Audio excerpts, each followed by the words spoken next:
നമസ്തേ, ഏവർക്കും രഞ്ജിനി വിനോദ് ബ്ലോഗിലേക്ക് സ്വാഗതം. ഇന്ന് നമ്മൾ കോഴിക്കോട് ജില്ലയിലാണ് എത്തിച്ചേർന്നിരിക്കുന്നത്.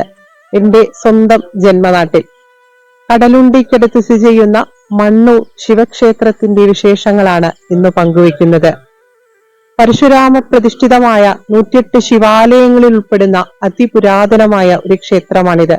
ക്ഷേത്ര നിർമ്മിതിയൊക്കെ പ്രൗഢഗംഭീരമാണ്. ഭുജപൃഷ്ഠാകൃതിയിലുള്ള ശ്രീകോവിലാണ് ഇവിടെയുള്ളത്. ഇവിടെ പരിലസിക്കുന്ന ആ കൈലാസനാഥന്റെ അനുവാദത്തോടും അനുഗ്രഹത്തോടും കൂടി നമുക്ക് ഇന്ന് ഈ ക്ഷേത്രവിശേഷങ്ങൾ പറഞ്ഞു തുടങ്ങാം. കോഴിക്കോട് ജില്ലയിൽ കടലുണ്ടിക്കടുത്ത് മണ്ണൂർ മഹാശിവക്ഷേത്രം സ്ഥിതി ചെയ്യുന്നു. 108 ശിവാലയ നാമസ്തോത്രത്തിൽ 92ാമത്തെ ക്ഷേത്രമായി പരാമർശിക്കപ്പെടുന്ന നൂറ്റാണ്ടുകൾ പഴക്കമുള്ള ഈ അതിപുരാതന ക്ഷേത്രം ഇപ്പോൾ മലബാർ ദേവസ്വം ബോർഡിന്റെ കീഴിലാണ്. പ്രഥമ കാഴ്ചയിൽ തന്നെ ഒരു മഹാക്ഷേത്രത്തിന്റെ പ്രൗഢിയും പൗരാണികതയുടെ മനോഹാരിതയും പങ്കുവയ്ക്കുന്ന ക്ഷേത്ര നിർമ്മിതി അതീവ വ്യത്യസ്തവുമാണ്. സാധാരണ കണ്ടു പരിചയമുള്ള ക്ഷേത്ര കാഴ്ചകളിൽ നിന്നും പല അപൂർവതകളും സ്വന്തമായ ഒത്തിരി സവിശേഷതകളും ഈ പുരാതന മഹാദേവ ക്ഷേത്രം സമ്മാനിക്കുന്നുണ്ട്. ഗ്രാമാന്തരീക്ഷത്തിൽ പടിഞ്ഞാറ്റ് ദർശനമായി നിലകൊള്ളുന്ന ക്ഷേത്രത്തിൽ കൈലാസനാഥൻ അഘോരമൂർത്തിയായി പരിലസിക്കുന്നു. അതിനാൽ തന്നെ അതീവ ഗൗരവഭാവമാർന്ന ദിവ്യമായൊരു നിശബ്ദത ക്ഷേത്രത്തിലേക്ക് പ്രവേശിക്കുമ്പോൾ തന്നെ പ്രവഹിക്കുന്നുമുണ്ട്. അതിവിശാലമായ ക്ഷേത്രഭൂമിയും കൂറ്റൻ വൃക്ഷങ്ങളുടെ സാന്നിധ്യവും ദൂരെ നിന്നു തന്നെ ദൃശ്യമായ അതിബൃഹത്തായ ശ്രീകോവിലും അതീവ ധന്യമായ അനുഭൂതികളാണ് പകർന്നു തരുന്നത്.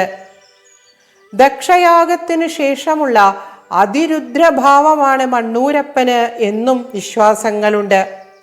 ശ്രീ പരശുരാമ മഹർഷി തിരുവണ്ണൂരിലും മണ്ണൂരിലും തൃക്കണ്ടിയൂരിലും ഒരു ദിവസമാണ് പ്രതിഷ്ഠ നടത്തിയത് എന്ന് വിശ്വസിക്കുന്നു.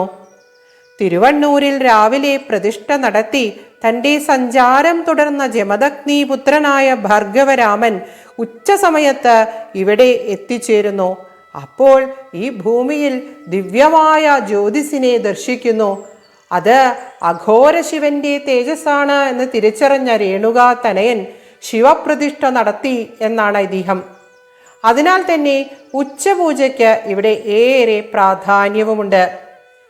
തിരുവണ്ണൂർ, മണ്ണൂർ, തൃക്കണ്ടിയൂർ എന്നീ 3 ക്ഷേത്രങ്ങളിൽ പ്രതിഷ്ഠകൾ നടന്ന ആ നേരങ്ങളിൽ ഒരേ ദിവസം ദർശനം നടത്തുന്നത് അതീവ ശ്രേഷ്ഠമാണ് എന്നും ഭക്തജനങ്ങൾ വിശ്വസിക്കുന്നു. ശിവശ്രീകോവിലിന് സമാന്തരമായി പടിഞ്ഞാറ്റ് ദർശനമായി മഹാവിഷ്ണു ക്ഷേത്രം സ്വതന്ത്രമായി ഇവിടെ സ്ഥിതി ചെയ്യുന്നുണ്ട്. മഹാദേവന്റെ ക്രോധഭാവം കുറയ്ക്കുവാനാണ് ഈ ക്ഷേത്രഭൂമിയിൽ വിഷ്ണു പ്രതിഷ്ഠ വന്നത് എന്നും വിശ്വാസങ്ങളുണ്ട്. ക്ഷേത്ര കവാടത്തിൽ തന്നെയുള്ള കൽവിളക്ക് കടന്ന് വൃക്ഷസാമീപ്യങ്ങളെ അറിഞ്ഞ് നേരെ നടക്കുമ്പോൾ വലിയ നടപ്പുര, ബലിക്കല്ല്, ദീപസ്തംഭം എന്നിവ കടന്ന് നമ്മൾ അതിവിശാലമായ നാലമ്പലത്തിനകത്തേക്ക് പ്രവേശിക്കുന്നു. 2 നിലകളോടുകൂടിയ ഗജപൃഷ്ഠ ശ്രീകോവിലിന് 3-ലധികം അറകളുമുണ്ട്. പ്രൗഢഗംഭീരമായ ഈ അതിമനോഹര ശ്രീകോവിലിൽ ഏറ്റവും പിറകിലെ അറയിൽ ദിവ്യമായ ശിവലിംഗത്തിൽ പ്രപഞ്ചപിതാവ് മണ്ണൂരപ്പനായി പരിശോഭിക്കുന്നു. ഭഗവത് ദർശനത്തിൻ്റെ പരമാനന്ദം തീർത്തും അലൗകികം തന്നെയാണ്. ശിവലിംഗത്തിൽ തൃക്കണ്ണുകളും തിരുനാസികയും അധരവുമെല്ലാം സ്ഫുടവുമാണ്. ശാശ്വതമായ ശാന്തിയും പരമമായ അറിവും ഒരു പിതാവിൻ്റെ സംരക്ഷണവും ഒരു മഹാഗുരുവിൻ്റെ വാത്സല്യവും സമ്മാനിച്ചുകൊണ്ട് അഘോര ശിവനായി കൈലാസനാഥൻ ഈ പുണ്യപുരാതന ക്ഷേത്രത്തിൽ പടിഞ്ഞാറ്റ് ദർശനമായി പരിശോഭിക്കുന്നു. ശ്രീകോവിലിൻ്റെ അകം വിസ്തൃതമാണ്. അതിനാൽ തന്നെ ശിവലിംഗം ഒത്തിരി അകലെ സ്ഥിതി ചെയ്യുന്ന പോലെയാണ് പുറത്തുനിന്ന് നോക്കുമ്പോൾ തോന്നുക. മുമ്പിൽ നിന്ന് നോക്കുമ്പോൾ ശ്രീകോവിലിന് 3 തട്ടുകളാണുള്ളത്. അധിഷ്ഠാനം കരിങ്കല്ലിലും ആദ്യത്തെ 2 തട്ടുകൾ വെട്ടുകല്ലിലും മുകളിലെ തട്ട് ധാരുവിലും അലങ്കൃതമാണ്. പിറകിൽ നിന്നു നോക്കുമ്പോൾ ആനയുടെ പൃഷ്ഠഭാഗത്തെ അഥവാ പിറക് ഭാഗത്തെ അനുസ്മരിപ്പിക്കുന്ന ഗജപൃഷ്ഠ ശ്രീകോവിൽ ഉൾപ്പെടെ ഈ ക്ഷേത്രം എപ്പോൾ ആര് നിർമ്മിച്ചു എന്നതിന് ഉത്തരമില്ല. വട്ടെഴുത്തിലുള്ള ശിലാലിഖിതങ്ങൾ ലഭിച്ചിട്ടുള്ള ഈ ക്ഷേത്രത്തിൽ 400 വർഷങ്ങൾക്ക് മുമ്പ് പുനരുദ്ധാരണം നടന്നിട്ടുണ്ട് എന്ന് അവയിൽ നിന്ന് വ്യക്തമാണ്. ഗജപൃഷ്ഠ ശ്രീകോവിൽ ചാലൂക്യന്മാരിലേക്കും ബുദ്ധമത സ്വാധീനത്തിലേക്കും കന്നഡ ദേശങ്ങളിലെ ശ്രീകോവിൽ നിർമ്മിതിയിലേക്കുമൊക്കെ വിരൽ ചൂണ്ടുന്നുവെങ്കിലും ഒന്നും ആധികാരികമായി പറയുവാൻ പര്യാപ്തമായ രേഖകൾ ലഭ്യമല്ല തന്നെ. എന്തു തന്നെയായാലും ഏറെ പ്രത്യേകതകൾ വേണം എന്ന ചിന്തയോടുകൂടി ഏറെ ശ്രദ്ധാപൂർവം പണിതീർത്ത ഒരു പുണ്യക്ഷേത്രമാണ് ഇത് എന്ന് നിസ്സംശയം പറയാവുന്നതാണ്. ടിപ്പുവിൻ്റെ ആക്രമണം സാരമായി നേരിട്ട ഒരു പുരാതന ക്ഷേത്രം കൂടിയാണിത്. ദ്വാരപാലകന്മാരിലേക്കും നന്ദി വിഗ്രഹത്തിലേക്കും വരെ ആയുധം ധരിച്ച കൈകൾ എത്തിയിട്ടുണ്ട് എന്ന് വ്യക്തവുമാണ്. കാലത്തിൻ്റെ ഗതിയിൽ മറ്റു പല നിർമ്മിതികൾക്കും കേടുപാടുകളും സംഭവിച്ചിട്ടുണ്ട്. നമസ്കാര മണ്ഡപത്തിൽ കുടികൊള്ളുന്ന നന്ദികേശ്വര വിഗ്രഹം സാമാന്യം വലുതു തന്നെയാണ്. കർണങ്ങൾ ഏറെ ശ്രദ്ധയോടെ ചരിച്ചുവെച്ച് വാല് നിലത്തു മുട്ടാതെ ദേഹത്തോട് ചുറ്റിവെച്ച് ശിരസ് ഒന്ന് ചരിച്ചുകൊണ്ട് തൻ്റെ ആ പ്രിയപ്പെട്ട ഭഗവാനെ ഭക്തിപൂർവം ശ്രദ്ധാപൂർവം ദർശിച്ചു കൊണ്ടിരിക്കുന്ന നന്ദികേശ്വരനും ഏറെ സവിശേഷത അർഹിക്കുന്നു. അതിവിശാലമായ നമസ്കാര മണ്ഡപത്തിൻ്റെ അധിഷ്ഠാനം ശിലയിലാണ്. 16 തൂണുകളോടുകൂടിയ നമസ്കാര മണ്ഡപത്തിൻ്റെ മുകൾ ഭാഗം ധാരുശില്പകലാ നൈപുണ്യത്തിൻ്റെ അതിമനോഹരമായ കാഴ്ചകളാണ് സമ്മാനിക്കുന്നത്. ആയുധധാരികളായ ശിവഭൂതഗണങ്ങളും നിറങ്ങളാൽ തെളിഞ്ഞു നിൽക്കുന്ന പത്മങ്ങളുമെല്ലാം വേറിട്ട കാഴ്ചകൾ തന്നെയാണ്. നമസ്കാര മണ്ഡപത്തിൻ്റെ പുറത്തെ ശിലയിലും വട്ടെഴുത്തു ലിഖിതങ്ങളുണ്ട്. പുരാവസ്തു വകുപ്പ് ഇവിടെ വന്ന് ഇതെല്ലാം കണ്ടിട്ടുണ്ട് എന്നാണ് അറിയാൻ കഴിഞ്ഞത്. ശിവശ്രീകോവിലിൽ തന്നെ തെക്ക് ഭാഗത്തുള്ള അറയിൽ ശ്രീ പാർവതീദേവി, ഗണപതി, ദക്ഷിണാമൂർത്തി എന്നീ ദേവസാന്നിധ്യങ്ങൾ തെക്ക് ദർശനമായി കുടികൊള്ളുന്നു. മഹാദേവന്റെ ക്രോധശമനത്തിനാണ് ശ്രീ പാർവതീ പ്രതിഷ്ഠ ഇവിടെ വന്നത് എന്നും പറയപ്പെടുന്നുണ്ട്. പടിഞ്ഞാറ്റ് ദർശനമായി നിലകൊള്ളുന്ന വിഷ്ണു ക്ഷേത്രം പിന്നീട് വന്നതാവണം. നിർമ്മിതി അത് ശരിവെക്കുന്നുമുണ്ട്. ചതുരശ്രീകോവിലിൽ ചതുർഭുജ വിഷ്ണു വിഗ്രഹത്തിൽ വൈകുണ്ഠനാഥൻ ഈ പുണ്യപുരാതന ഭൂമിയിൽ കുടികൊള്ളുന്നു. ഗണപതിയും ശാസ്താവുമാണ് ഉപദേവതമാർ. മഹാദേവ ക്ഷേത്രത്തിൻ്റെ നാലമ്പലത്തിനകത്ത് കണ്ട വേറൊരു വിസ്മയം തീർത്ഥക്കിണറാണ്. 30 അടിയോളം താഴ്ചയിൽ പടികൾ ഇറങ്ങിച്ചെന്നാൽ 50 അടിയോളം ആഴമുള്ള ഈ തീർത്ഥക്കിണറിന് സമീപത്തെത്തുന്നു. അതീവ പരിശുദ്ധമായി പരിപാലിക്കപ്പെടുന്ന ഇതിനെ ഒരു കൊക്കർണി എന്ന് തന്നെ വിശേഷിപ്പിക്കാവുന്നതാണ്.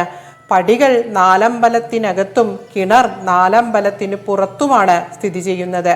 ക്ഷേത്ര ആവശ്യങ്ങൾക്കുള്ള ജലം ശേഖരിക്കുന്നത് ഈ കിണറിൽ നിന്നാണ്.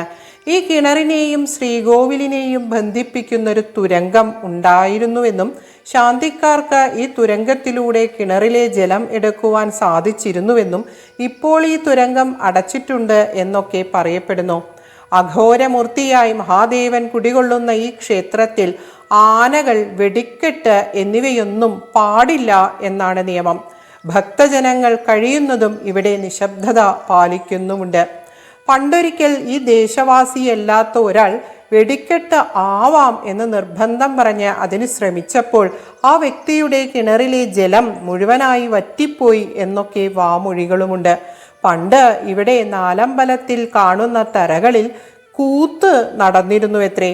ഒരിക്കൽ ചാക്യാരുടെ പരിഹാസം ഇഷ്ടമല്ലാതെ വന്നപ്പോൾ ഊരാളന്മാരിൽ ഒരാൾ അതിനെതിരെ പ്രതികരിച്ചുവെന്നും അപ്പോൾ ചാക്യാർ മുടി അഴിച്ചു വെച്ച് പോയ ശേഷം പിന്നീട് ഇവിടെ കൂത്ത് നടന്നിട്ടില്ല എന്നും പറഞ്ഞു കേട്ടു.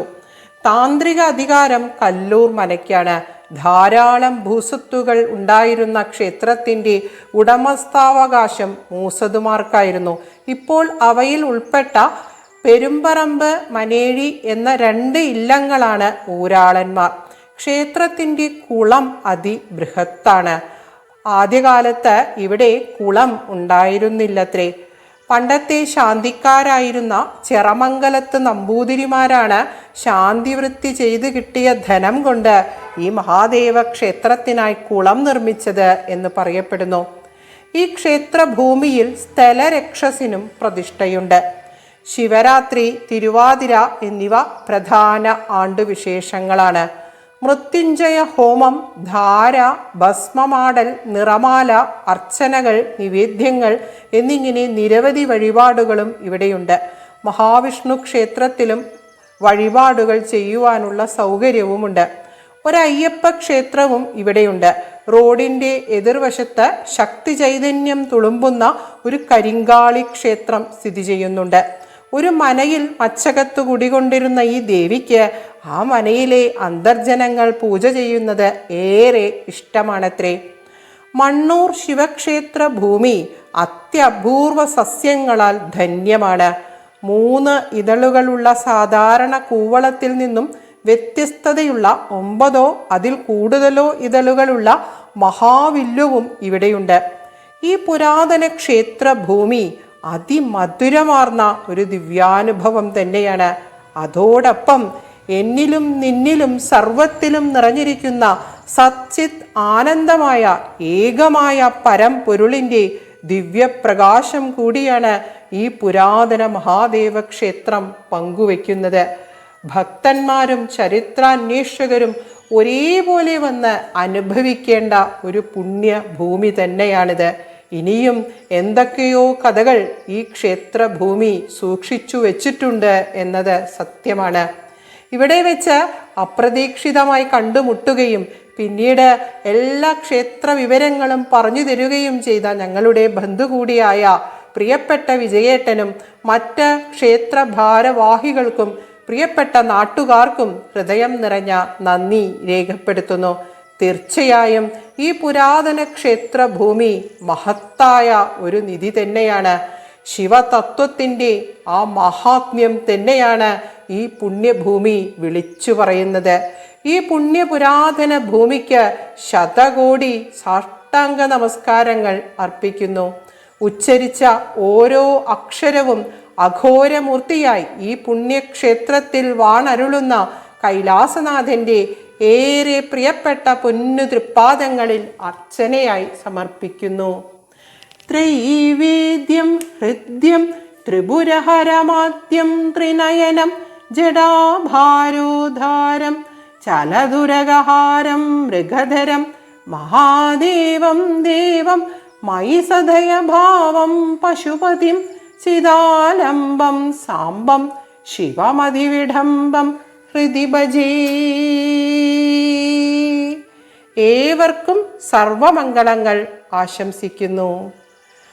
ഓം നമഃ ശിവായ. നമഃ പാർവതീപതയേ. ഹര ഹര മഹാദേവ. ശംഭോ മഹാദേവ.